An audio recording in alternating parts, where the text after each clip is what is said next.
Agriculture. La centrale syndicale agricole veut être associée au débat dans le secteur.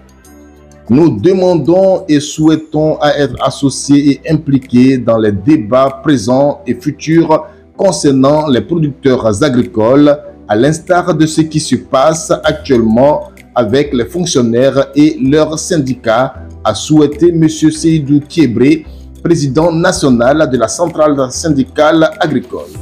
C'était le samedi 14 octobre dernier à Serao de Plateau Adjé. Ce vœu fait suite aux amers constats faits par la centrale syndicale agricole sur le fonctionnement de la filière café-cacao.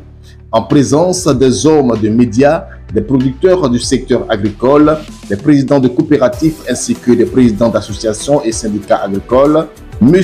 Kiebré a abordé les sujets relatifs au prix bord champ, la cherté de la vie, le trafic illicite du cacao vers les pays voisins, la demande d'une hausse différentielle de ramassage de 80 francs par kilogramme, la péréquation transport et l'impraticabilité des routes.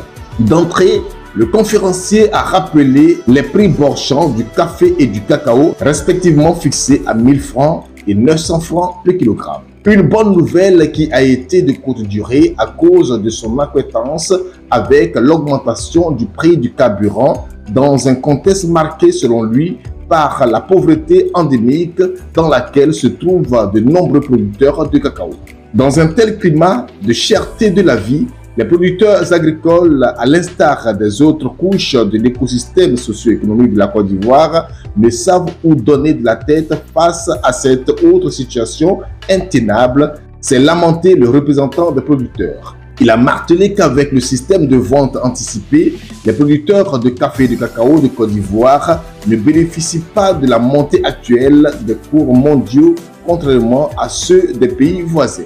Ce qui constitue pour Seydou Kiebré un motif pour des trafiquants véreux de justifier le détournement illégal des produits agricoles vers des pays limitrophes, ce qui n'est pas sans conséquence sur l'économie ivoirienne.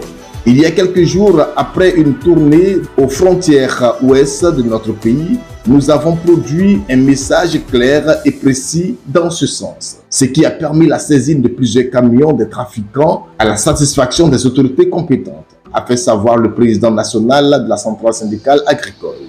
Il a invité l'État de Côte d'Ivoire, à travers le régulateur de la filière café-cacao, à de profondes réflexions avec les syndicats et tous les acteurs du binôme café-cacao, tant sur la question de la péréquation transport, de l'impraticabilité des routes, de la pression fiscale qui étouffe les coopératives agricoles. M. Seydou a promis de donner les moyens pour engager des discussions sur toutes ces thématiques.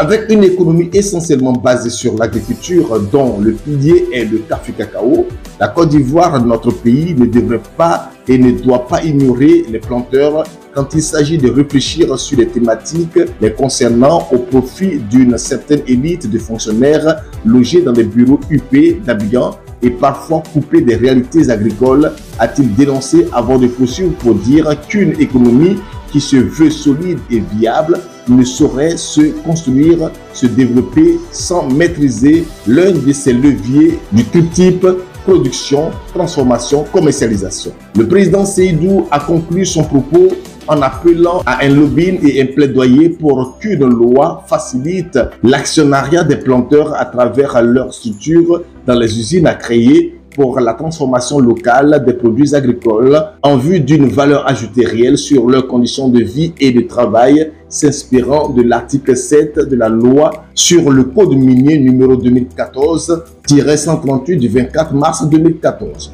Pour lui, cette loi donnera droit, en contrepartie de la richesse distribuée et de l'appauvrissement des planteurs, à l'attribution à toute structure de planteurs légalement constituée d'actions d'apport fixées à 10% du capital de la société pendant toute la durée de l'usine.